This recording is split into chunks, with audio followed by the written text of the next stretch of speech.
Why Israel? That's a question that I've heard many times in my life. I'm the president of Christians for Israel International, and the name is the message: Christians for Israel, not against Israel, as so often has been the case in the history of the church, and even till today. The great churches, like the World Council of Churches, almost every day issue statements against Israel and for the enemies of Israel. So people ask me, why Israel? What's so special about Israel?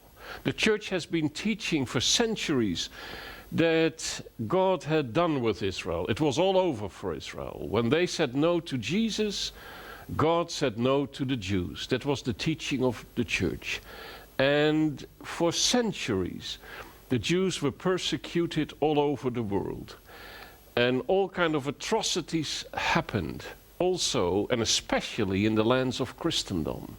The church said, we are the new Israel. We are the new people of God. We are the new chosen people. We are the spiritual Israel. The Old Testament is a thing from the past. We are living in the New Testament times, so there's no place for Israel and for the Jewish people anymore. The Jews were better off in the lands of Islam in the last 2,000 years than they were off in the lands of Christendom. They were persecuted, and there was teaching in the church that created an atmosphere in which millions and millions and millions of Jews could be killed over and over again. In this series of programs, we will come back to that, what we call anti-Semitism, hatred of the Jews.